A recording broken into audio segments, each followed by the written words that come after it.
Bonjour, donc je vous présente l'explication linéaire de La princesse de Clèves, texte 8, c'est la scène du bal. En introduction, on peut dire que La princesse de Clèves est un roman classique écrit par Madame de Lafayette et que c'est un des premiers romans modernes dans la mesure où il propose une analyse psychologique qui est le regard donc d'un auteur, une femme en l'occurrence, sur une autre femme, donc personnage éponyme du roman, Madame de Clèves, qui éprouve un sentiment amoureux qu'elle ne peut pas exprimer. Donc ça, c'est intéressant et ça contraste avec tous les romans de l'époque dans la deuxième partie du XVIIe siècle qui proposent, eux, des aventures rocambolesques avec des héros et des héroïnes qui se font enlever. Et ce sont des énormes livres, alors que La princesse de Clèves est un récit court et, nous le verrons, extrêmement classique. L'histoire est simple, c'est l'histoire d'une jeune princesse qui vient de se marier et qui, lors d'un bal, tombe amoureux d'un séducteur.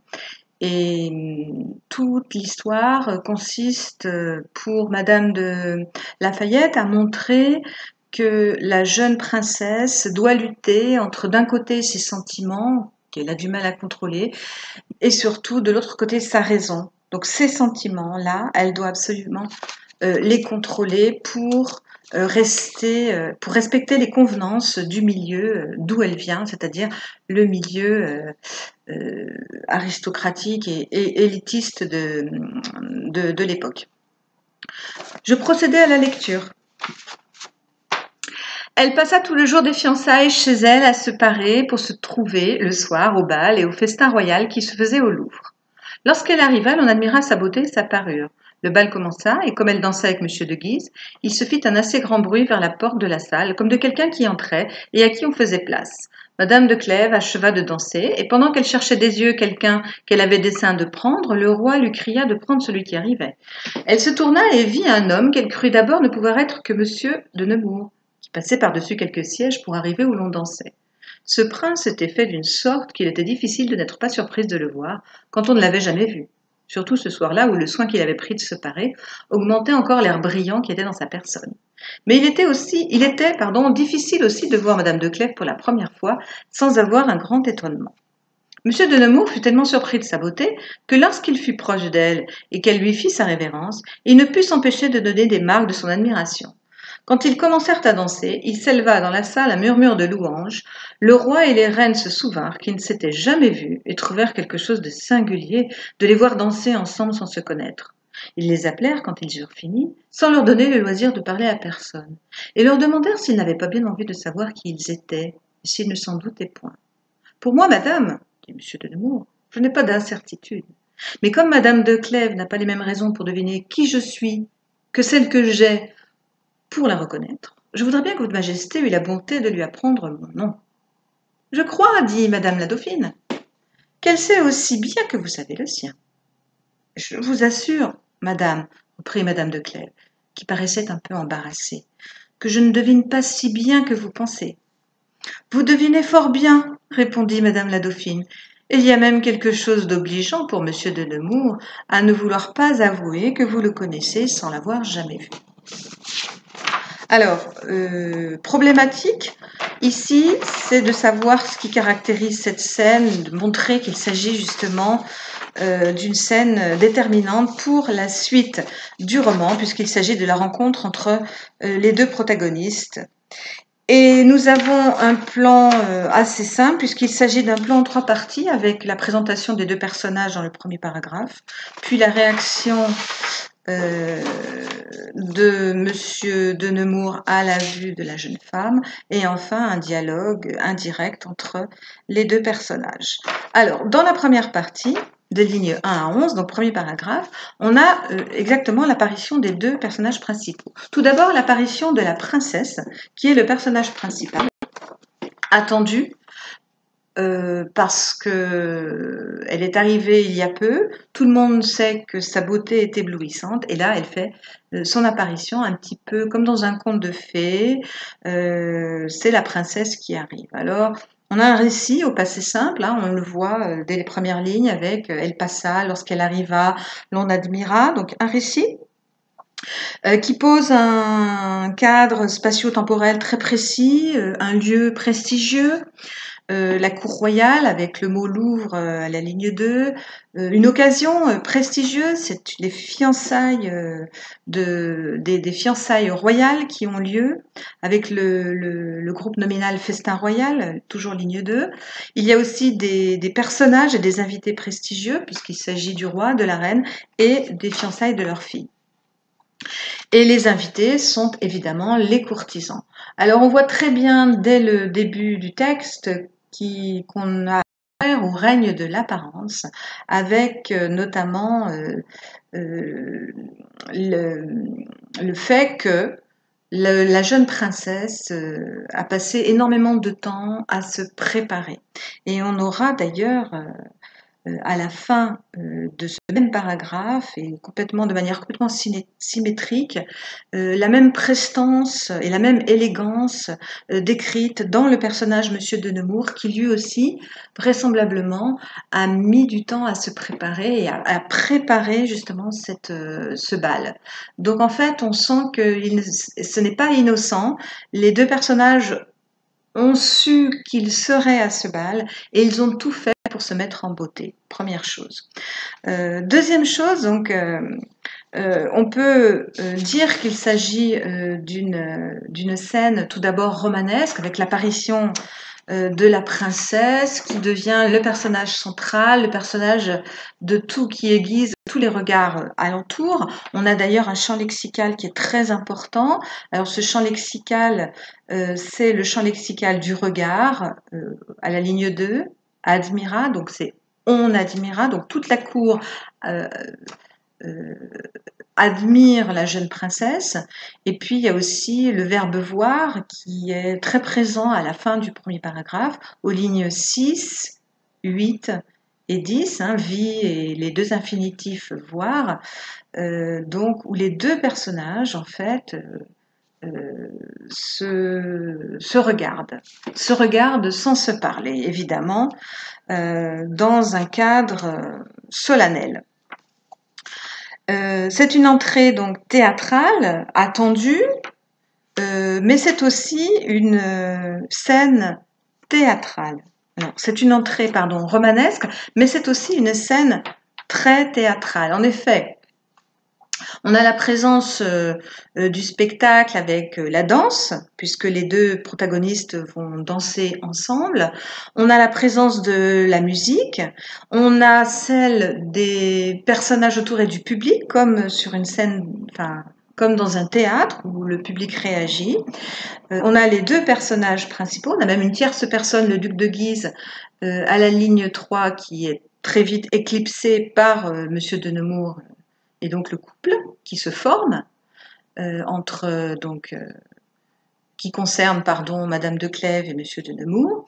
Et puis on a aussi les metteurs en scène, c'est-à-dire le roi et la reine, puisque c'est le roi qui fait signe à Madame de Clèves de prendre Monsieur de Nemours comme cavalier et d'éclipser le duc de Guise, le Monsieur de Guise, pardon, qui est très amoureux de la jeune princesse de Clèves.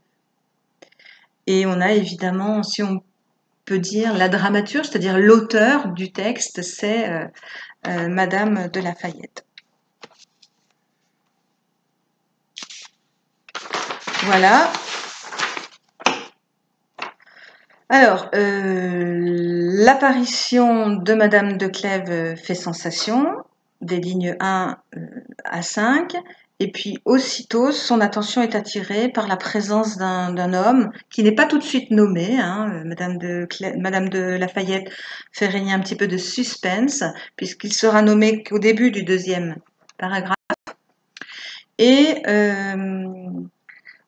il y a une attraction très vite entre les deux personnages, notamment des lignes 6 à 10, puisque l'un et l'autre ne parviennent pas à détacher leur regard.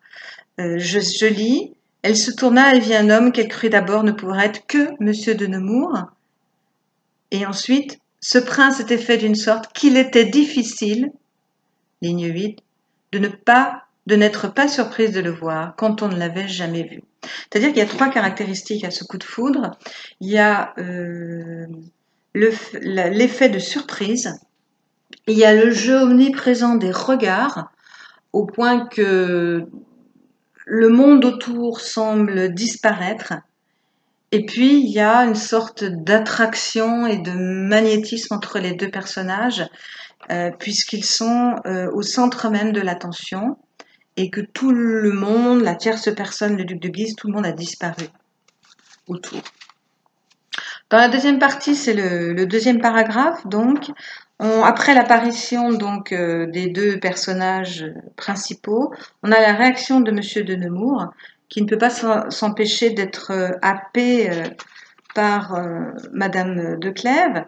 Je cite, Monsieur de Nemours fut tellement surpris de sa beauté que lorsqu'il fut proche d'elle, il ne put s'empêcher de donner des marques de son admiration. On a aussi une nouvelle extase du public, donc qui avait admiré, qui admirait la présence de la princesse de Clèves au début du premier paragraphe, et qui là, une fois que le couple est formé, pour ainsi dire, et qu'il a été formé par le roi et la reine dauphine, eh bien, ce couple suscite l'admiration de tous. Il est intéressant de noter d'ailleurs qu'à la ligne 12, l'auteur utilise le pronom personnel ils au pluriel.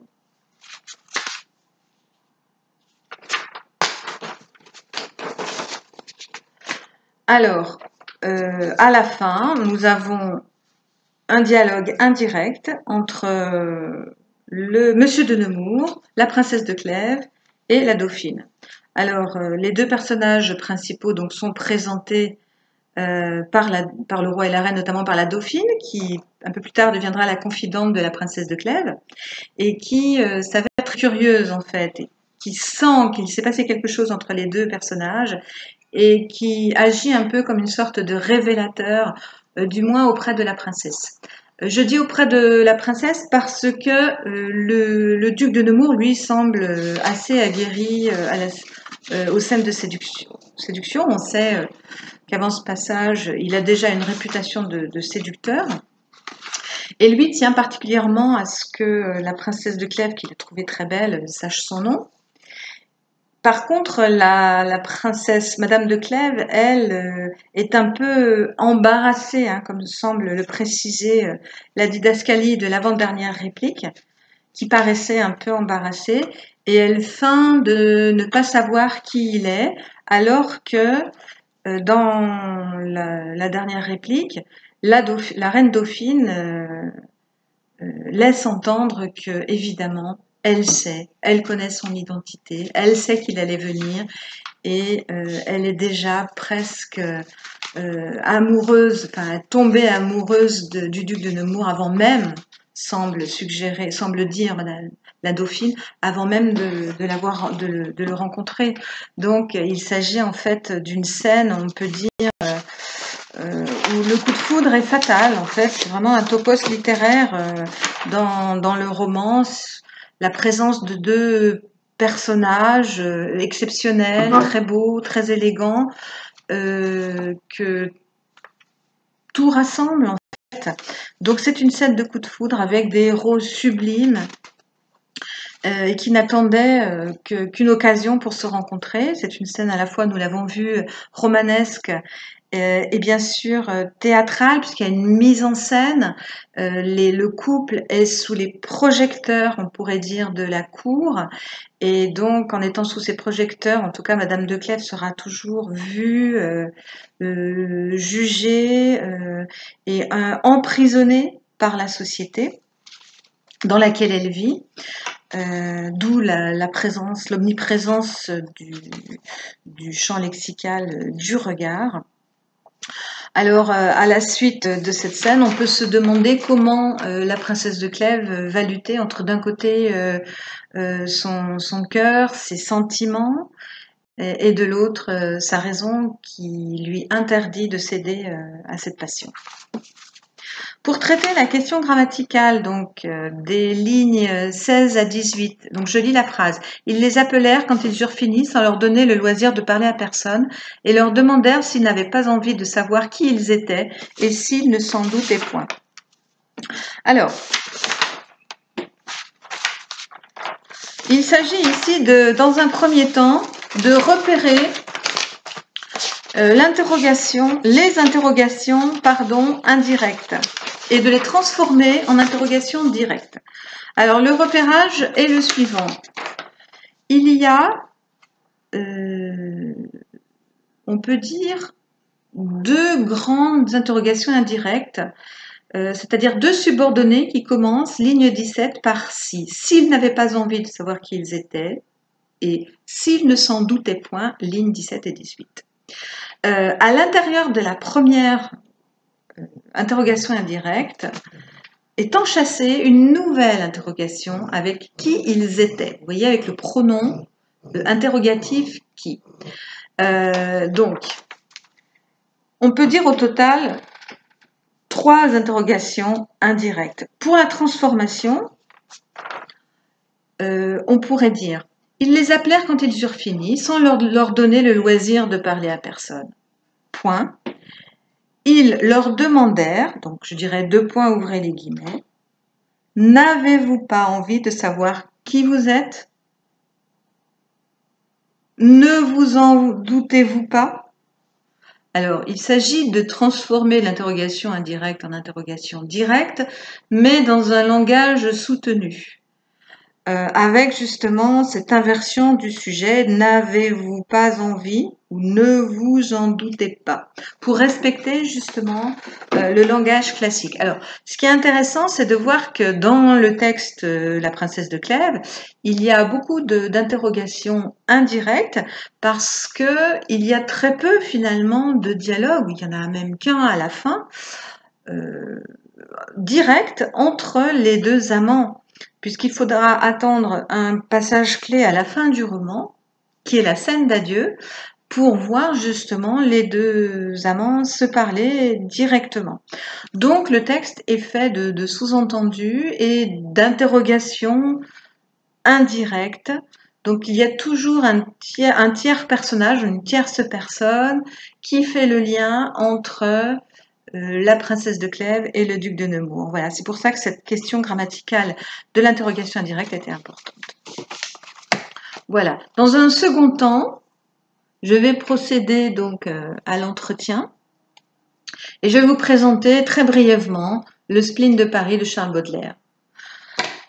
Vous me demandez pourquoi j'ai choisi ce recueil poétique parmi toutes les lectures, enfin les œuvres complètes ou les lectures cursives. Bien, j'ai choisi dans un premier temps ce livre parce que j'aime particulièrement la poésie et j'étais assez curieuse de découvrir ce que pouvait donner un texte en prose poétique.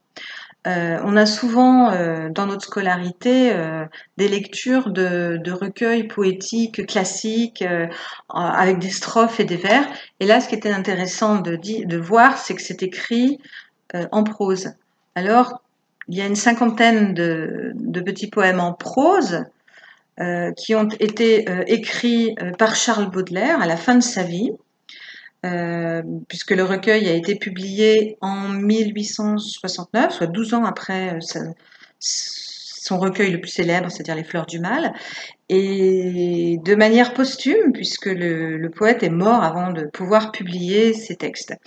Il avait l'intention de les publier pour montrer quelque chose en poésie de beaucoup moins classique, de beaucoup moins conventionnel, quelque chose d'insolite, de grinçant, de fascinant, c'est-à-dire à la fois d'attirant et de repoussant. Et donc le cadre dans lequel se situent ces petits poèmes en prose, c'est le Paris un peu malfamé du 19e siècle, de la fin du 19e siècle. Et donc les thèmes de la marginalité, du poète, du mal de vivre, du mal existentiel du poète, mais aussi les thèmes du temps, les thèmes de la création, de la société qui dans laquelle le poète se sent pas bien, tous ces thèmes-là sont abordés de manière assez simple à travers des petits poèmes qui sont comme des petits tableaux ou des petites nouvelles, des récits assez faciles à lire, même si ils sont souvent symboliques. C'est-à-dire qu'il faut quand même comprendre quelle est l'intention parfois du poète dans certains textes. Alors, vous me demandez de vous dire quel poème m'a particulièrement marqué. Alors, je trouve qu'il y a deux types de poèmes. Il y a les poèmes un peu grinçants, un peu symboliques, où se cache un message, il y a une métaphore, il y a une allégorie, et sous cette allégorie, on comprend autre chose, mais le sens n'est pas donné tout de suite. Et puis, il y a des poèmes qui sont plus proches peut-être des fleurs du mal et qui traduisent le désir d'évasion ou le mal-être, la solitude par exemple du poète. Alors j'en ai choisi deux qui évoquent bien ces deux pôles, je trouve contraires. Il y a par exemple, pour parler du malaise, il y a le poème numéro 9, c'est le mauvais vitrier. En fait, l'histoire, c'est d'un vitrier qui va remplacer une vitre dans une maison délabrée, dans un appartement délabré. Et le narrateur, qui est triste ce jour-là et qui trouve que Paris est gris et sinistre, n'a qu'une envie, c'est de mettre un coup de pied dans cette vitre, parce qu'il a envie de voir des éclats lumineux se dégager de cette vitre. Et justement, il a envie que la vie soit colorée et qu'elle ne soit pas grise ou transparente comme derrière une vitre. Voilà, donc il y a une certaine violence dans ce poème, une sorte de rire un peu grinçant qui est caractéristique du spleen de Paris. Et puis l'autre, je dirais même l'autre poème, ou même les deux autres poèmes que j'aime beaucoup, c'est le premier qui s'appelle L'étranger, et puis un autre qui s'appelle Enivrez-vous, qui est à la fin du poème. Alors l'étranger, c'est un dialogue entre le poète et Et en fait, la société, alors quelqu'un qui lui demande s'il aime sa patrie, s'il aime sa famille, s'il aime l'argent, et le poète répond simplement que il ne trouve son inspiration en fait que dans l'imaginaire et surtout que dans le rêve et les nuages. Et ça se termine avec ces deux beaux vers. J'aime les nuages qui passent, donc il y a des petits points de suspension entre là-bas, les merveilleux nuages. Et puis Enivrez-vous, ben, je trouve que c'est un peu un bréviaire, c'est-à-dire un poème qu'on peut apprendre par cœur et auquel on peut penser quand on n'a pas trop le moral ou quand on a envie de donner du sens à sa vie. C'est enivrez-vous, voilà. Donc le poète nous dit de toujours être ivre, je le cite, de vin, de poésie ou de vertu à votre guise, mais enivrez-vous. En fait, il s'agit pour que la vie soit supportable, pour qu'elle soit intéressante, de s'enivrer à la fois de choses terrestres, mais aussi de choses immatérielles, de poésie ou de vertu, c'est-à-dire de qualité humaine. Voilà, pour faire le plein de vie en fait, pour aussi être sûr que pendant les mauvais jours, on puisse garder cette énergie et cet espoir. Voilà. Donc je coupe parce que j'ai terminé.